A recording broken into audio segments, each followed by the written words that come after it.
الحمدللہ رب العالمین والصلاة والسلام علی رسولہ الکریم۔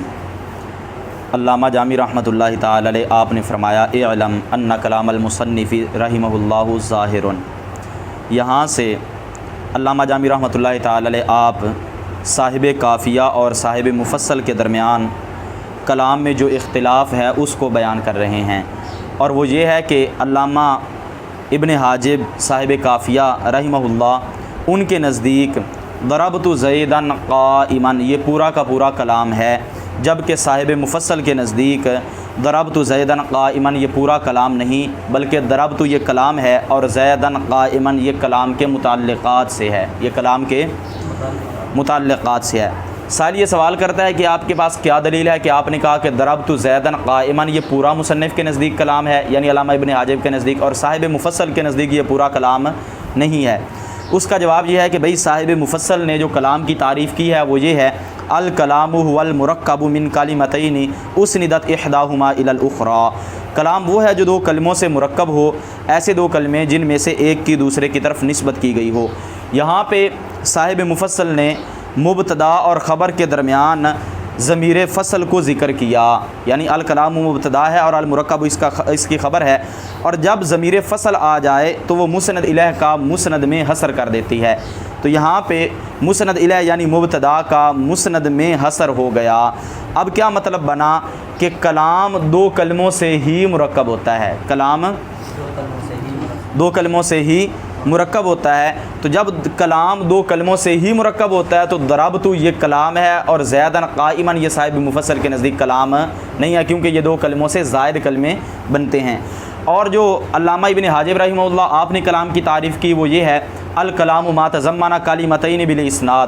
کلام وہ ہے جو دو کلموں کو متضمن ہو اسناد کے ساتھ۔ آپ نے تعریف میں کوئی بھی ایسا لفظ ذکر نہیں کیا جس سے کلام کا دو کلموں میں حصر سمجھا جائے، کلام کا دو کلموں میں حصر سمجھا جائے۔ تو لہٰذا علامہ ابن حاجب رحمہ اللہ آپ کے کلام سے ظاہر یہی ہے کہ ضربت زیدن قائما یہ پورا کا پورا کلام ہے۔ معترض اعتراض یہ کرتا ہے کہ آپ نے یہ کہا ہے کہ مصنف علیہ رحمہ کے کلام سے ظاہر ہے کہ ضربت زیدن قائما یہ پورا کلام ہے، یہ کیوں نہیں کہا کہ یہ کلام ہے؟ یعنی لفظ ظاہر کی بات آپ نے کیوں کی کہ ان کے کلام سے ظاہر ہے، حالانکہ آپ کو یوں کہنا چاہیے تھا کہ یہ مصنف علیہ رحمہ کے نزدیک کلام ہے۔ تو اس کا جواب یہ ہے کہ بھئی ہو سکتا ہے کہ الکلام ما تضمن کلمتین بالاسناد اس میں فقط وغیرہ کی کوئی قید معتبر ہو۔ اگر فقط وغیرہ کی قید معتبر مانیں گے تو ترجمہ کیا ہوگا؟ کلام وہ ہے جو فقط دو کلموں سے متضمن ہو۔ تو اس صورت میں علامہ ابن حاجب رحمہ اللہ آپ کے نزدیک بھی ضربت کلام بنے گا، زیدن قائما یہ کلام نہیں ہوگا۔ تو لہٰذا چونکہ علامہ ابن حاجب نے کوئی قید اس طرح کی نہیں لگائی تو بظاہر مصنف علیہ رحمہ کے کلام سے یہی معلوم ہوتا ہے کہ ضربت زیدن قائما یہ ان کے نزدیک پورا کا پورا کلام ہے۔ اچھا جی، ثم علم ان صاحب المفصل وصاحب اللباب، یہاں سے علامہ جامی رحمۃ اللہ تعالی علیہ ایک اعتراض کا جواب دے رہے ہیں۔ معترض اعتراض یہ کرتا ہے کہ کلام کی تو علامہ ابن حاجب رحمۃ اللہ تعالی علیہ نے تعریف کر دی، جملہ کی تعریف نہیں کی، جملہ کی تعریف یہ تعریف کیوں نہیں کی؟ اس کا جواب یہ ہے کہ بھئی صاحب مفصل اور صاحب لباب کے نزدیک، صاحب مفصل اور صاحب لباب کے نزدیک جملہ اور کلام یہ مترادف ہیں، اور مصنف علیہ رحمہ کا کلام بھی اسی طرف مائل ہے، مصنف علیہ رحمہ کا کلام بھی اسی طرف مائل ہے، یعنی مصنف علیہ رحمہ کے کلام سے بھی یہی معلوم ہوتا ہے کہ جملہ اور کلام یہ مترادف ہیں۔ یہ کیا ہیں؟ مترادف ہیں۔ جب یہ مترادف ہیں تو کلام کی تعریف کر دی تو جملہ کی تعریف کی ضرورت نہ رہی، جملہ کی تعریف کی ضرورت، اس لیے مصنف علیہ رحمہ نے جملہ کی تعریف نہیں کی۔ فَإِنَّهُ قَدْ اكْتَفَى فِي تَعْرِيفِ الْكَلَامِ، یہاں سے علامہ جامی رحمۃ اللہ تعالی علیہ اس بات کی وجہ بیان کر رہے ہیں کہ مصنف علیہ رحمہ کا کلام بھی اسی کی طرف ناظر ہے، اسی کی طرف مائل ہے کہ جملہ اور کلام یہ مترادف ہیں، یعنی مصنف علیہ رحمہ کے نزدیک بھی جملہ اور کلام یہ مترادف ہیں۔ مصنف علیہ رحمہ کا کلام اس چیز کی طرف مائل ہے، اس کی وجہ بیان کر رہے ہیں۔ وجہ یہ ہے کہ مصنف علیہ رحمہ نے جو کلام کی تعریف کی ہے وہ یہ ہے الکلام ما تضمن کلمتین بالاسناد، کلام وہ ہے جو دو کلموں کو متضمن ہو اسناد کے ساتھ۔ تو یہاں پہ مصنف علیہ رحمہ نے اسناد کا مطلقاً ذکر کیا ہے۔ کیا کیا ہے؟ مصنف علیہ رحمہ نے اسناد کا مطلقاً ذکر کیا ہے، اس کے ساتھ مقصود لذات ہی کی قید نہیں لگائی، اس کے ساتھ مقصود لذات ہی کی قید نہیں لگائی۔ اور جملہ کی جو تعریف ہے وہ کیا ہے کہ جملہ وہ ہے جو دو کلموں کو متضمن ہو اسناد کے ساتھ، اور اس کے اندر بھی مقصود لذات ہی کی قید نہیں ہے، اس کے ساتھ بھی مقصود لذات ہی کی قید نہیں ہے۔ تو جب جملہ میں بھی مقصود لذات ہی کی قید نہیں ہے، اسناد کا ذکر ہے، اور اسی طرح جو کلام ہے اس کے اندر بھی مقصود لذات ہی کی قید نہیں ہے، تو مصنف علیہ رحمہ کے کلام سے یہی معلوم ہوتا ہے کہ جملہ اور کلام یہ مترادف ہیں، جملہ اور کلام یہ مترادف ہیں۔ اچھا جی، آگے ہے ومن اخص من الجملۃ قیدہ بہ، یہاں سے علامہ جامی رحمۃ اللہ تعالی علیہ آپ صاحب تسہیل کا مذہب بیان کر رہے ہیں۔ صاحب تسہیل کے نزدیک جملہ عام ہے اور کلام خاص ہے، جملہ عام ہے اور کلام خاص ہے۔ کیونکہ انہوں نے کلام کی تعریف میں مقصود لذات ہی کی قید لگائی ہے، کلام کی تعریف میں مقصود لذات ہی کی قید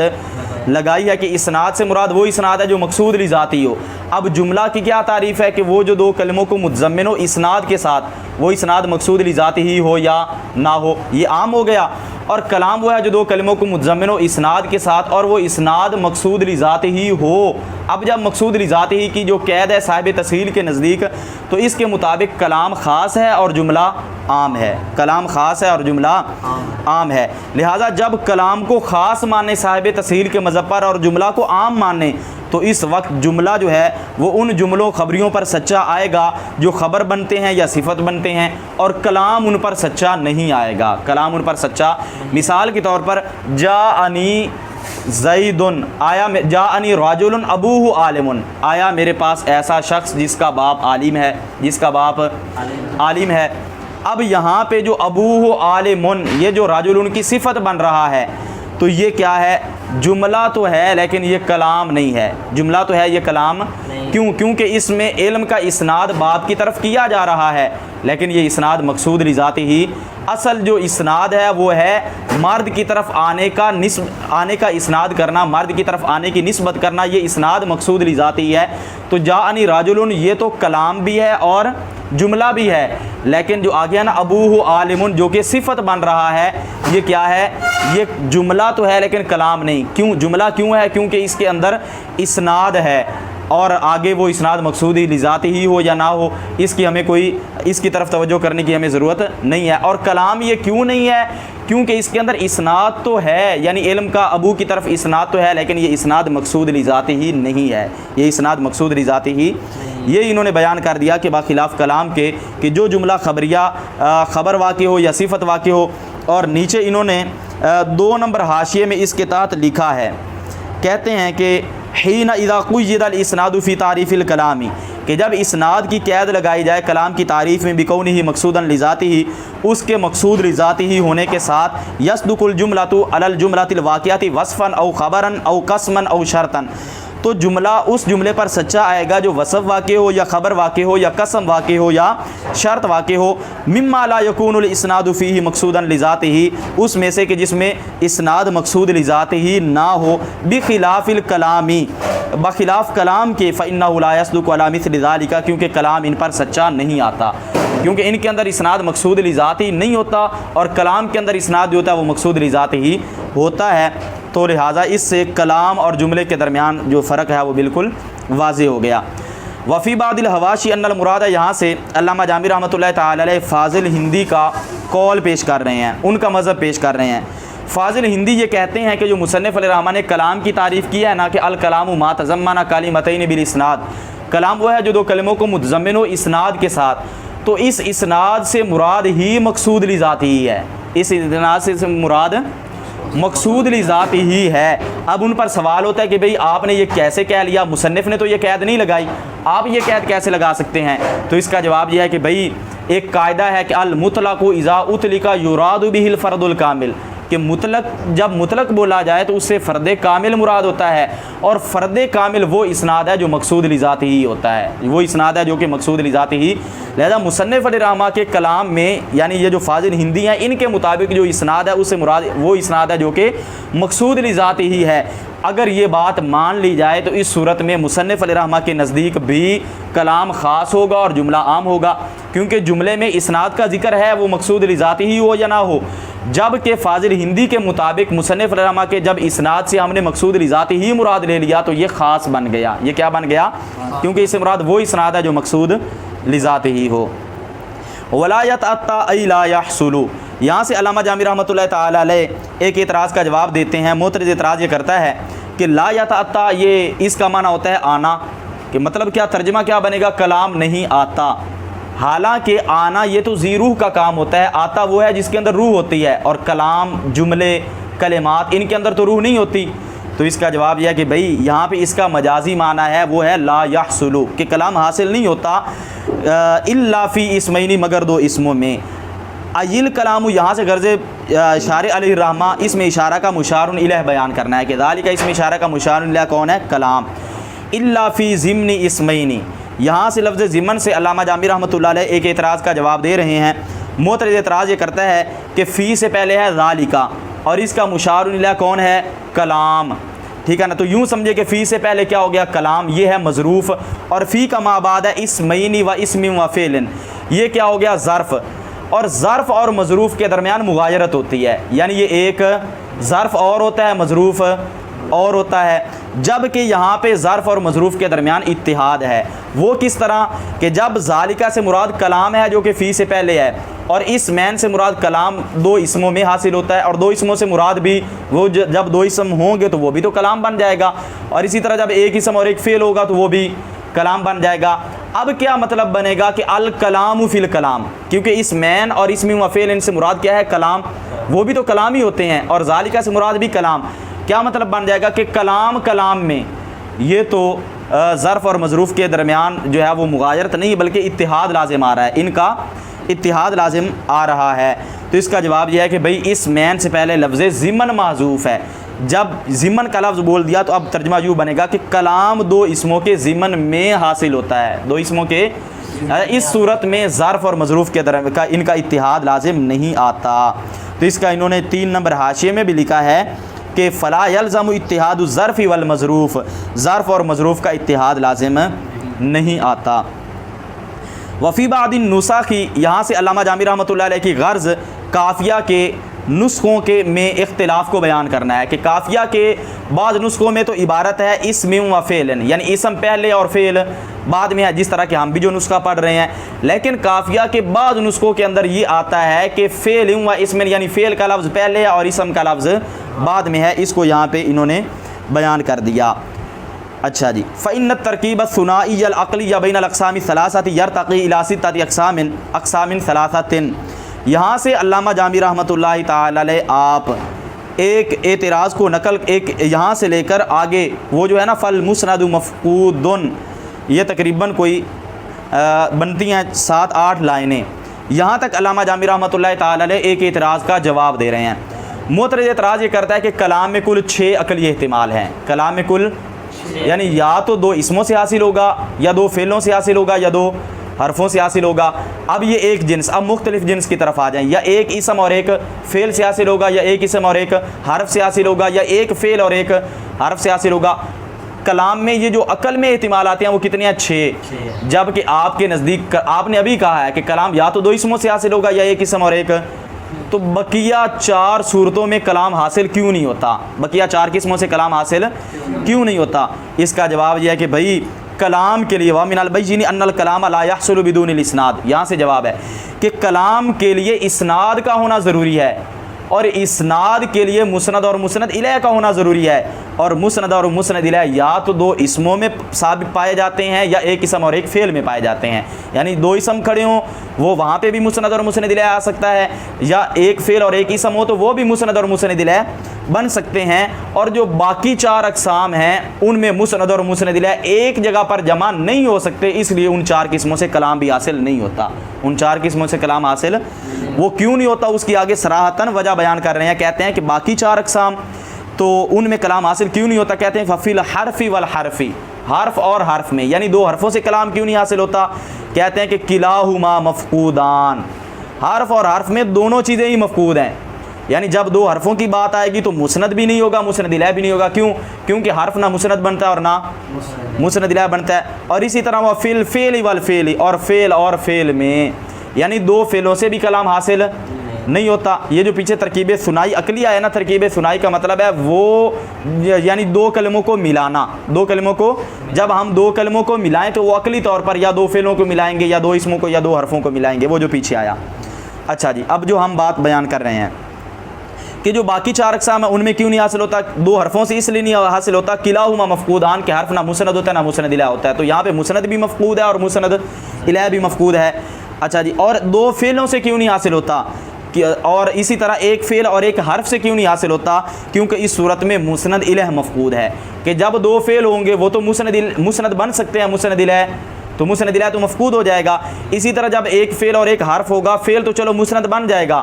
لیکن اس حرف نہ مسند ہوتا ہے نہ مسند الیہ ہوتا ہے، تو اس صورت میں مسند الیہ مفقود ہو جائے گا۔ اور اسی طرح 1 اسم اور 1 حرف سے حاصل نہیں ہوتا، کیونکہ اس صورت میں اگر مسند موجود ہوگا تو مسند الیہ نہیں ہوگا، اگر مسند الیہ ہوگا تو مسند نہیں ہوگا، کیونکہ 1 اسم ہے، یا وہ مسند بنے گا یا مسند الیہ بنے گا، لیکن حرف نہ مسند بن سکتا ہے نہ مسند الیہ بن سکتا ہے۔ اس لیے ان 4 صورتوں میں چونکہ مسند اور مسند الیہ نہیں پائے جاتے تو ان 4 صورتوں سے کلام بھی حاصل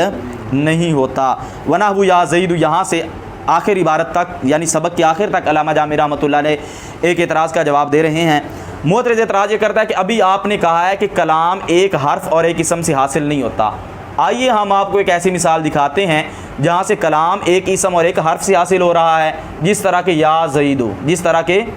اب اس میں یا حرف ہے، حرف ندا ہے، اور زید یہ اسم ہے، تو ایک آپ کے نزدیک یا زیدو یہ کلام ہے، حالانکہ یہ تو 1 اسم اور 1 حرف سے حاصل ہو رہا ہے، 1 اسم اور 1۔ اس کا جواب یہ ہے کہ بھئی یا زیدو یہ اصل میں تھا ادعو زیدن، تو یہ کلام 1 اسم اور 1 حرف سے حاصل نہیں ہو رہا، بلکہ 1 فعل اور 1 اسم سے حاصل ہو رہا ہے۔ وہ فعل کون سا؟ ادعو، اور وہ اسم کون سا؟ جو اس کے اندر آنا، جو ضمیر ہے، جو منوی ہے، ہماری نیت اور ارادے میں ہے، ان دونوں سے کلام حاصل ہو رہا ہے، ان دونوں سے کلام حاصل ہو رہا ہے، تو لہذا 1 حرف اور 1 اسم سے کلام حاصل نہیں ہوتا۔ اس کا ترجمہ سن لیں۔ اچھا جی، اعلم تو جان کے ان کلام المصنف رحمہ اللہ، کہ بے شک مصنف رحمہ اللہ کا کلام ظاہر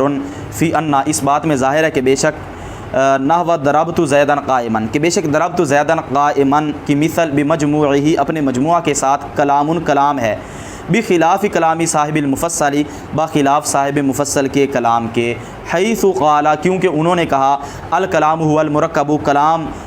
وہ ہے جو 2 کلموں سے ہی مرکب ہو، ایسے 2 کلمے اسندت احداہما علی الاخری، جن میں سے ایک کا دوسرے کی طرف اسناد کیا گیا ہو، فإنہ صریح، پس بے شک وہ صریح ہے، یعنی جو صاحب مفصل کا کلام ہے وہ صریح ہے، فی ان، اس بات میں کہ بے شک کلام ہوا وہ ضربت ہے، والمتعلقات خارجۃ عنہ، اور متعلقات اس سے خارج ہیں، یعنی متعلقات جو ہیں وہ کلام سے، زیدن قائمن جو ہیں یہ کلام سے خارج ہیں۔ ثم علم، پھر دو جان کے بے شک ان صاحب المفصل، کے بے شک صاحب مفصل، و صاحب اللباب، اور صاحب لباب، ذهب الى ترادف الکلام، کلام کے ترادف کی طرف گئے ہیں، والجملاتی، اور جملہ کے، کلام اور جملہ کے ترادف کی طرف گئے ہیں، یعنی ان کے نزدیک یہ مترادف ہیں۔ وکلام المصنف، اور مصنف کا کلام، ایضاً، اور مصنف کا کلام بھی، ینظر الی ذالک، اسی کی طرف مائل ہے، فإنہ قد اکتفا، کیونکہ بے شک شان یہ ہے کہ مصنف علیہ الرحمٰن نے اکتفا کیا، فی تعریف الکلامی، کلام کی تعریف میں، بذکر الاسناد مطلقاً اسناد کے ذکر کے ساتھ، ولم یقیدہ بکونہ مقصودا لذاتہ، اور انہوں نے اس کو اس کے مقصود لذاتی ہونے کے ساتھ مقید نہیں کیا۔ ومن جعلہ اخص من الجملات، اور جس نے اس کلام کو جملہ سے خاص بنایا، یعنی صاحب تسہیل، قیدہ بہ، تو انہوں نے اس جملہ کو اس کے مقصود لذاتی ہونے کی قید کے ساتھ مقید کیا ہے۔ بہ کا کیا مرجع ہے؟ بکونہ مقصودا لذاتہ۔ اس کے مقصود لذاتی ہی ہونے کی قید کے ساتھ مقید کیا ہے۔ فحین اذن یصدق الجملہ، تو پس اس وقت جملہ سچا آئے گا، علی الجمل الخبری جاتی، ان جملوں خبریوں پر، الواقعات جو واقع ہوتے ہیں، اخباراً خبر او اوصافاً یا صفت، بخلاف الکلام بخلاف کلام کے، یعنی کلام سچا نہیں آئے گا،